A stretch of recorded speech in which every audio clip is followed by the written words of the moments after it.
PC podcast. The 5 most twisted cases. She was just yards from her own front door. 21-year-old Libby Squire had been dropped off by a taxi after a night out with friends. She was safe, but she never made it inside. In those few steps, in the bitter cold, Libby vanished, seemingly kidnapped from her own lawn while women in the area were already living in fear. This case would unravel a history of terror in the community and expose a predator hiding in plain sight. There are stories we are warned never to repeat. Crimes so bizarre they blur the line between nightmare and reality. Tonight, we descend into cases that shocked investigators, shattered families, and still leave experts asking one terrifying question. How is any of this possible? Part 1. The Girl Who Wandered Liberty, or Libby. Squire was born on New Year's Day, 1998. The oldest of 4, she had a wonderful relationship with her parents, Lisa and Russell.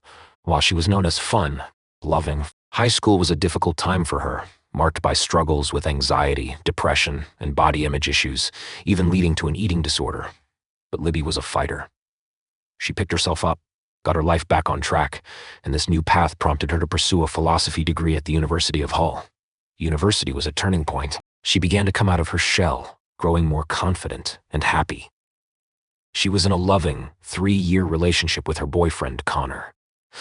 Libby was, by all accounts, having the time of her life, studying, exploring, and doing what college students do. Parties that. That's exactly what she was doing on the 31st of January, 2019. It was a bitterly cold night in Hull, almost a month after her 21st birthday. Libby found out her friends were going out for drinks and dancing in Central Hull, so she joined them. She got dressed, shot a quick "good night" text to her boyfriend, Connor, and left her phone at home. Connor could never have guessed that text would be the start of an enduring mystery. The fun started around 9 p.m. with drinks and chatting. Not long after, the group made their way to a nightclub called the Welly, but Libby was denied entry. The bouncers had strict instructions not to admit anyone who was overly inebriated, and unfortunately, Libby had had too much to drink before arriving. Frustrated, her friends hailed her a cab, instructed the driver to take her home, and then went back into the club. This decision would later become a source of deep regret. Now, a highly intoxicated young woman in a taxi with a stranger sounds alarming. But the taxi driver was a perfect gentleman. He dropped Libby off right in front of her doorstep on Wellesley Avenue at about 11:30 p.m. Her friends had already paid. She stumbled out of the cab. All she had to do was walk to her door. But in a drunken stupor, Libby made a U-turn and began staggering away from her house, back down the street, completely alone. She had dropped her house keys, which would later be found by her friends. Surveillance cameras captured her walking, or rather staggering, struggling to stay upright, half a mile from her home. Many witnesses saw her. Some remember her sobbing in the street. Others saw her fall and struggle to get up. But no one stopped to help. Eventually, 2 good Samaritans did step in, but they recalled Libby being agitated and angry, refusing any help. All they could do was help her to a nearby bench and leave her there. Meanwhile, back at the club, Libby's friends started to worry. A lot of time had passed. They knew she was drunk, but she always texted to say she was home safe. They tried calling her phone, but it was at her house, ringing to an empty room. Terrified, her friends ran out of the club and rushed to her home. They knocked and shouted, but there was no answer. That's when one of them discovered her keys, lying in the snow outside the house. Their fears crystallized. Libby wouldn't just drop her keys. Something was terribly wrong. They wasted no time, contacting her parents and investigators. 21-year-old Libby Squire was officially reported missing. Investigators, thankfully, didn't give the family the typical 24-hour wait. They started immediately. The search for Libby became the largest missing person search in the Humberside Police's history, with over 100 officers scouring remote areas, abandoned properties, rivers, and drainage systems. Libby's parents made heartbreaking public appeals. Police were in a race against time. It was freezing and Libby wasn't dressed for the cold. They turned to the city's abundant CCTV cameras. It took weeks, but combing through the footage, they found her. They saw her staggering on Beverly Road, falling and being helped by the 2 men. But then they saw something else. A silver Vauxhall Astra was seen driving around the same area, circling aimlessly. At around midnight, detectives saw Libby standing by a bus stop, trying to steady herself. That is the exact moment the same silver car pulled up. CCTV showed a man get out and follow Libby, first on the pavement across from her, then running across the road to join her. It didn't. He looked like she knew him, but they were talking. There was no visible struggle. A few minutes later, the two were seen walking away from the street where Libby's house was. One camera caught them near the silver car. The man was sitting in the driver's seat with the door open, his legs out, still talking to her. It appeared he was waiting for other cars on the street to leave. At 12:08 a.m., Libby got into the man's car. He drove away. The camera angle was poor, so police couldn't see how she got in. Investigators went to the exact spot and found Libby's watch on the ground. This wasn't good. It implied a struggle. She was likely forced into that car. The car was next seen heading towards Oak Road playing fields at 12:11 a.m. A remote, dark, wooded area. Police now had a target. This man, his silver car, and his destination. They questioned people near the playing fields. One man who lived near the wooded area came forward. He had been woken from his sleep at about 12:15 a.m. by a woman, screams. When he looked out his window, he saw a man sprinting towards a silver car. The final tip locked the case. On that same night, around 3 a.m., 3 hours after the screams, two women were walking down a deserted Beverly Road. They saw a man on the side of the road. This disgusting man traumatized them by flashing them. When detectives checked the surveillance cameras for that time, sure enough, there he was. They could clearly see his face in his car. It was the same car that Libby had been dragged into. Days later, police got a clear shot of the license plate. Finally, they had a name, 24-year-old Polish native, Paul Relelek. Paul worked as a butcher and lived nearby with his wife and two kids. His official criminal record was clean, but his actual history was dark. He was a creep, a pervert, a peeping Tom. He indulged in voyeurism, spying on women and couples, and stealing items like women, undergarments, and adult toys. He'd been doing this since 2017, but since his DNA and fingerprints weren't in the system, he was never caught. This made him arrogant. He had committed many of these non-consensual sex crimes on Libby's very street. Police arrested him on suspicion of taking Libby's life.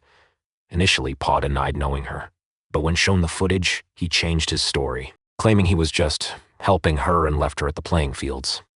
It was a lie. While he was in custody, the search for Libby continued. On the 20th of March, 2019, almost 2 months after she vanished, a fisherman in the Humber estuary found a human body floating in the water. Around its neck was a necklace with the letter L. It was Libby Squire. Due to the body's condition, a cause of death couldn't be determined, but DNA taken from her body was a match to Paul. He could no longer deny it. His trial began in January 2021. The prosecution argued Paul was a predator who saw a drunk, vulnerable woman and preyed upon her.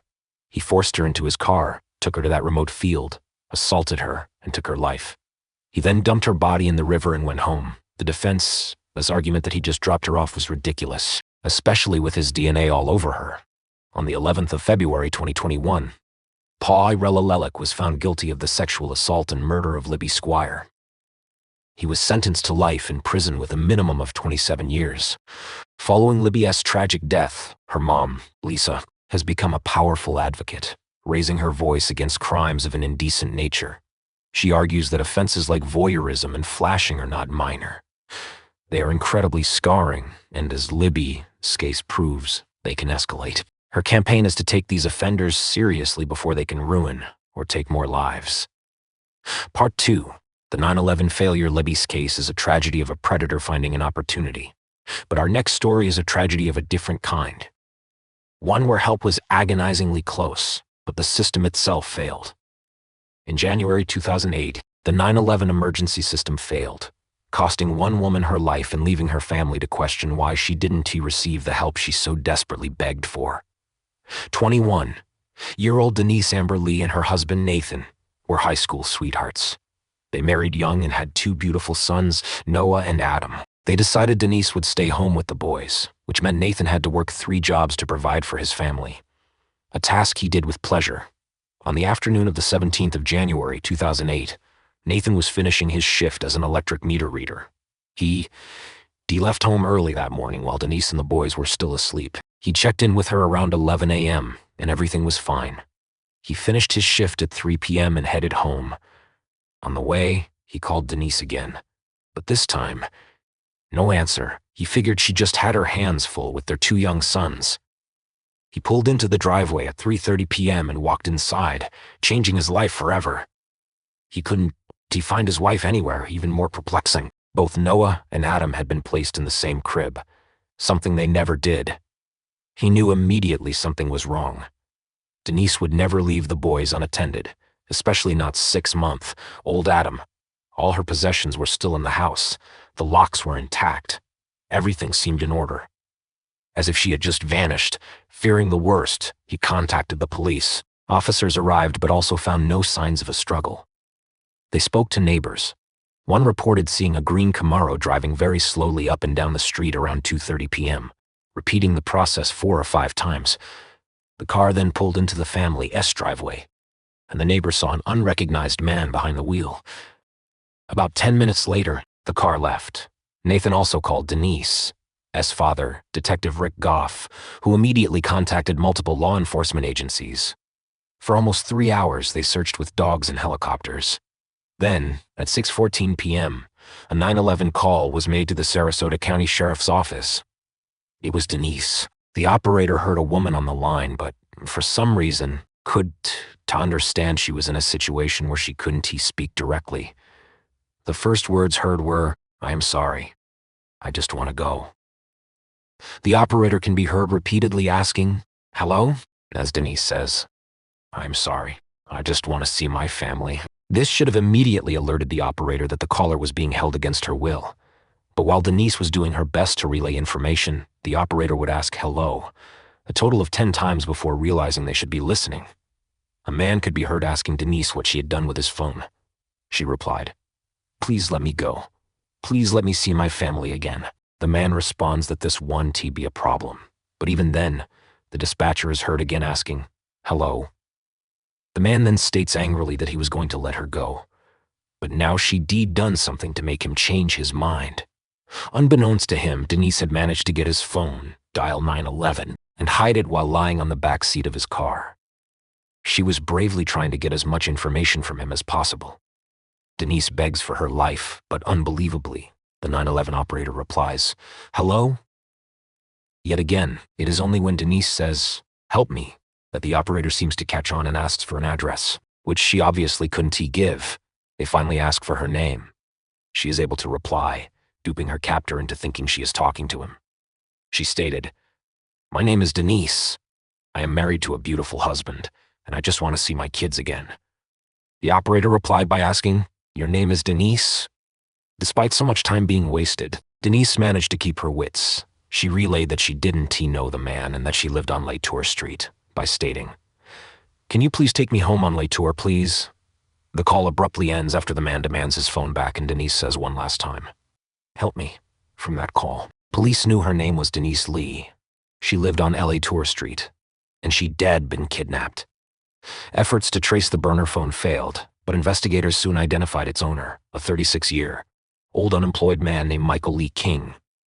Just 9 minutes after Denise's call, a 17-year-old girl named Sabrina Muxlow, also called 911. Her father's cousin, Michael King, had arrived at their house around 5:45 p.m. in his green Camaro, asking to borrow a gas can, a flashlight, and a shovel. As her father walked toward King's car, he heard a woman screaming for him to call the police. He saw King lean over and push someone with blonde hair down in the back seat. Feeling suspicious, he drove to King's house, saw no stuck lawnmower, and called 911 anonymously. A fourth 911 call was made at 6:30 p.m. by a woman named Jane Kowalski. She was stopped at a traffic light when she heard a high-pitched scream. She looked over and locked eyes with King in the car next to her.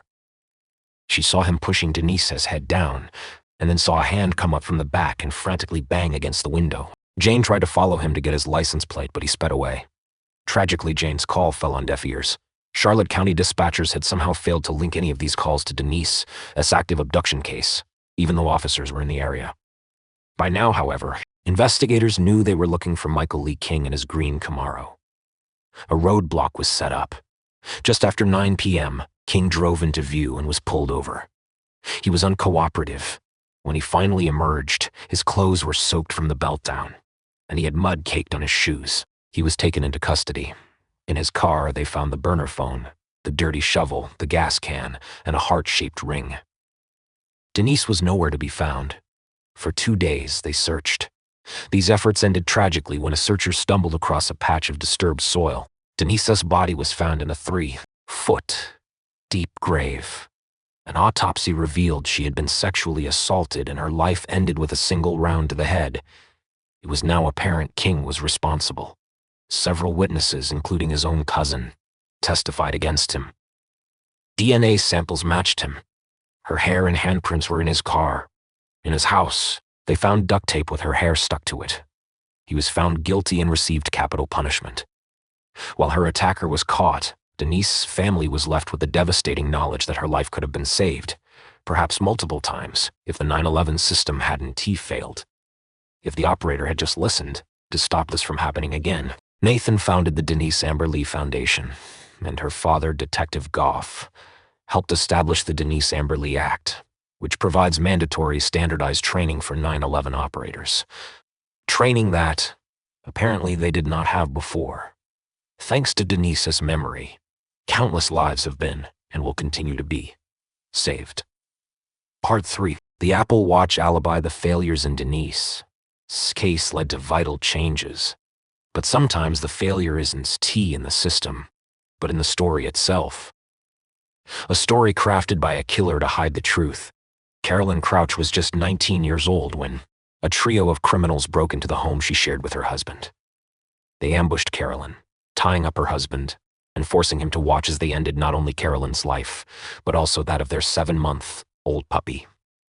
The crime shook the entire country of Greece, but investigators soon realized there was much more to this story than meets the eye.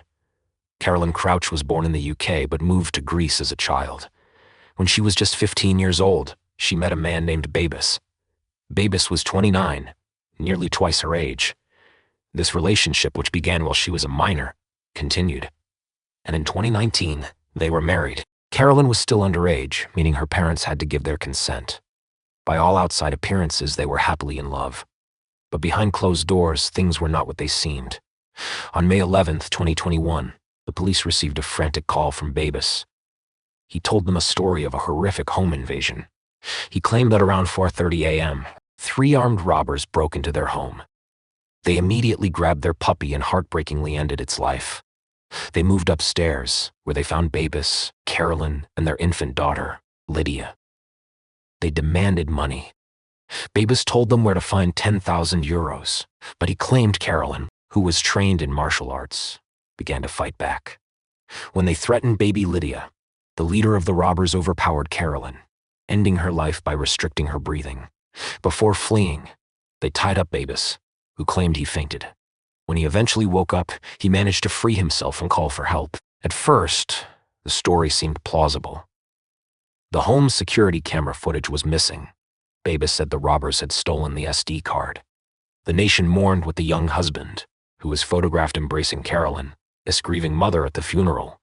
But just a few weeks later, police found inconsistencies. They accessed the health data from Carolyn's Apple Watch. This is where the story completely unraveled. According to her fitness data, which documented her sleep patterns, Carolyn had been fast asleep immediately before losing her life. Her location data showed she never once got out of bed.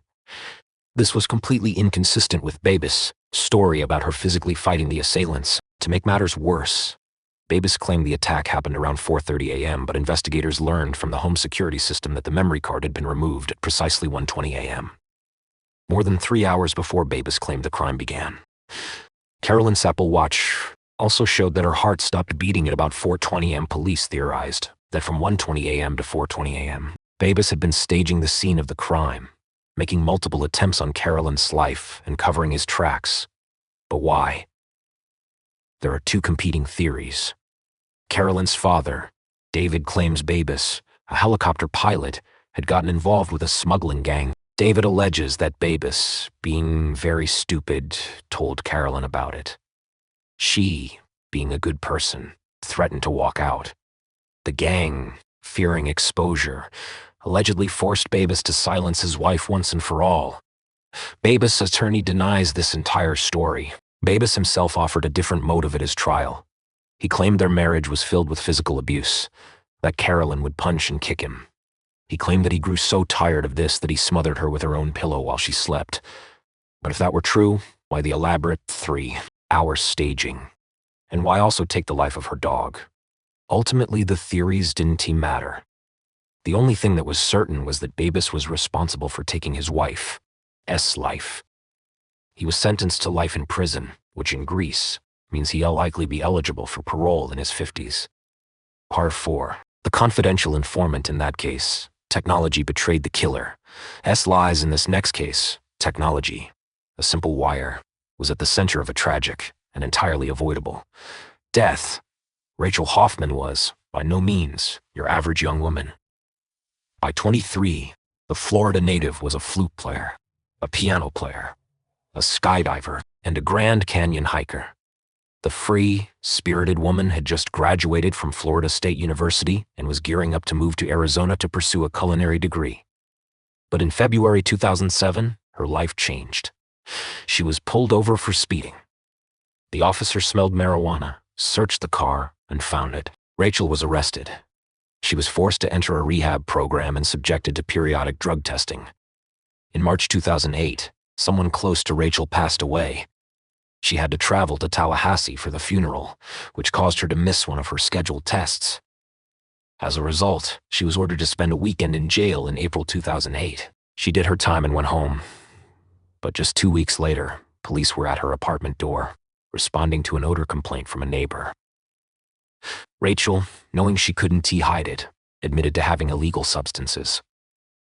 This time, it was worse. Officers found illegal medications under her couch cushions, and the quantity suggested she might be selling them. Rachel was arrested and facing multiple felony charges. At 23, her plans for culinary school, her future, it was all about to be wiped away. That is when she was introduced to Officer Ryan Pender. He offered her a deal she couldn't refuse. He would make all those drug charges go away. All she had to do was work for him. Desperate, Rachel agreed. It was a mistake that would cost her her life. Her job was to work undercover as a confidential informant, or CI, helping police bust local dealers. Her boyfriend later said she was only supposed to do 1 or 2 small stings. But by May 2008, she was thrown into an operation that took a dangerous turn. On May 7th, Rachel reported for her next mission. Officer Pender explained the details. She would be given a wire and $13,000 in cash. She was to purchase a weapon, 1.5 ounces of one substance, and 1,500 tablets of another. This was an incredibly large sting operation. A total of 15 police officers, 3 DA agents, Officer Pender, and Rachel were assigned. It was, according to reports, the largest sting in the department's history. The operation was scheduled for 7 p.m., but it went wrong from the start. The dealers changed the meeting spot. Then they changed it again. As Rachel was driving to the location, they called and changed it twice more, finally settling on Gardner Road, a dead-end street with no easy exit. Rachel immediately called Officer Pender. Pender claims he recognized the danger and told Rachel to abandon the mission, saying it was unsafe. He says he doesn't know if she hung up before hearing the command or if she purposefully ignored it. After that call, Rachel was never heard from again. Police drove to Gardner Road. There was no sign of her. They checked her boyfriend's home. He hadn't seen her. Investigators now faced 2 possibilities. Either Rachel had run off with the $13,000, or the dealers had found out about the sting. 2 days later, Rachel's body was found, dumped in a tangle of vines in Perry, Florida, an hour away from Tallahassee. She had been hit with 5 rounds. Investigators learned the dealers had planned to rob Rachel all along, selling her aspirin instead of real drugs, but at some point during the meeting, they grabbed her purse, searched it, and found the wire. They tied up their loose end. News of Rachel's death caused a firestorm of public outrage. How could the police send an untrained, 23-year-old college student into the largest sting in the department's history? It turned out that the Tallahassee Police Department had completely failed to follow the Department of Justice specific guidelines for using confidential informants. Rachel had no formal training. She was remarkably unprepared. She reportedly didn't even have prior knowledge of the substances she was supposed to be purchasing. She went in completely blind. The department later openly admitted to their wrongdoing. Officer Pender was fired, but less than 2 years later, he was reinstated. Rachel's family filed a wrongful death lawsuit and was awarded $2.6 million. But there was a silver lining in May 2009. Rachel S. Law was passed by the Florida State Senate. This law instated seriously strict guidelines for how Florida officers are allowed to use informants, requiring extensive training to ensure a situation like this never happens again. It shouldn't take a new law, however, to understand that you cannot throw an average civilian into a massive police operation and treat them as a disposable pawn. Part 5. The man overboard. Rachel's death was the direct result of police negligence. But our final story is one of complete mystery, where negligence, or perhaps something far more sinister, allowed a crime scene to be wiped clean, leaving a family with no answers. What is worse, knowing what happened to your loved one, or not having any clue at all? George Allen Smith IV was 26 years old and on his honeymoon with his new wife, Jennifer Hagel. They had been married just 11 days. George came from a successful family in Connecticut. They owned a popular liquor store, which George was set to manage. He and Jennifer, an elementary school teacher, had their whole lives ahead of them. Their honeymoon was a 2-week Mediterranean cruise on the Royal Caribbean. Esma's brilliance of the seas with stops in Greece, Turkey, and Italy. On the morning of the 5th of July, 2005, at around 8 a.m., a passenger on Deck 7 looked out her window and saw a haunting, seemingly never-ending smear of red on the ship's canopy below. She reported it immediately. The blood trail was traced to cabin 9062. This was George and Jennifer's cabin. The captain entered the room. It was trashed. Everything was on the floor, the bed was messed up, and it looked like it had been ransacked. Right by the balcony, a chair was pushed flush against the glass railing. The glass itself was smeared with what investigators later described as a hip impression, as if someone had been perched on the railing. The bedsheets had 2 significant red marks. The blood, sadly, tested positive for George. The couple, however, was nowhere to be found. 2 hours later, Jennifer was located. She was at the ship's spa, indulging in a massage. When alerted that her husband was missing, she was genuinely shocked and concerned. She had not seen George since the night before. Turkish authorities boarded the ship to investigate. They checked security cameras and pieced together the previous night. Jennifer's behavior seemed odd to investigators.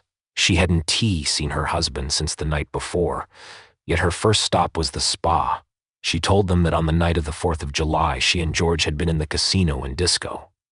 They had met another American passenger, 20-year-old Josh Askin. Security footage last saw George at 2:30 a.m. in the casino. But Josh Askin told a different story. He said Jennifer and George didn't leave the disco together. He said Jennifer was with the casino manager, Lloyd, and they were getting pretty comfy. Even in front of George, security cameras confirmed part of this, showing Jennifer staggering out of the disco at 3:30 a.m., but the investigation was about to get more complex. 3 more people entered the picture, Greg and Zach Rosenberg, who were cousins, and their friend, Rusty. This group of young Russian-American men had been with George and Josh. They were loud, obnoxious, and drinking heavily. The crew had been instructed to stop serving them, but that didn't stop them. George had helped the underage men smuggle a bottle of absinthe, a very strong spirit, on board. The group, including George and Josh, downed a lot of it. Jennifer, too, was extremely drunk. Witnesses saw her having a physical altercation with George, even striking him. At 3:30 a.m., she left the disco and was assisted to the elevator. This is where investigators noticed something weird. Her cabin 9062 was to the left of the elevator. Jennifer went right. She was later found fast asleep in a hallway. She was so inebriated that staff had to wheel her back to her cabin in a wheelchair, arriving just before 5 a.m., but the couple in the cabin next door approached police. They admitted to hearing a scuffle next door. They were sleeping when they heard shouting, the movement of furniture, rustling, and finally, a loud thud. This all happened at 4 a.m. An hour before Jennifer was wheeled back to the room. The neighbor stepped into the hallway and saw 3 men standing there, though he couldn't identify them. Other passengers also heard the thud. One witness saw 4 men enter the cabin, but only 3 came out. This left investigators wondering, was George with the 3 Russian guys? Did he fall accidentally, or was he pushed? The first theory was a robbery gone wrong. Witnesses said George and Jennifer had been boasting about their wealth and the expensive watch and engagement ring they had. The cabin was trashed. Perhaps they were looking for money. The bloodstains on the sheets were consistent with someone forcefully pulling George's watch from his wrist. The second theory was a freak accident. George was incredibly drunk on absinthe. It is possible he was trying to sit on the railing, lost his balance, and fell. The FBI joined the investigation. Jennifer and Josh took polygraph tests. Jennifer passed. Josh failed. Then, a bizarre videotape surfaced, taken by the 3 Russian men. On it, they were joking about the incident, saying things like, "We gave him a lesson in paragliding without a parachute." They were also heard saying, "We never saw him." End of story. When questioned by the FBI, Zach and Josh invoked the Fifth Amendment. Only Greg was forthcoming, but his info was vague. He claimed everyone was highly inebriated, but he did say one thing with certainty. Whatever happened to George was not accidental. He said something crazy happened that night that would soon be uncovered. Greg wouldn't live long enough to say what. In December 2019, he was found murdered in his car, hit at close range with multiple rounds. His death remains unsolved. George's family was, and is, devastated. They were furious with Royal Caribbean, who, in an unbelievable act of negligence or obstruction, had cleaned the entire cabin, a potential crime scene, within hours of George's disappearance, wiping away all the evidence. The Smith family hired renowned forensic scientist Henry Lee. After examining the balcony and railing height, Henry was certain George's fall was not accidental. Someone would have had to push him forcefully. The Smith family, after initially suspecting Jennifer, eventually crossed her off their list. The lawsuit against the cruise company was settled for $1.3 million. In 2015, 10 years after George disappeared, the FBI closed the case, ruling his death an accident due to insufficient evidence. The men are no longer considered suspects. George's body, lost to the vastness of the ocean, has never been found. The Smith family, outraged by the decision, continues to fight for answers, trapped in the uncertainty of not knowing what truly happened to their son. This has been PC Podcast. Thank you for listening.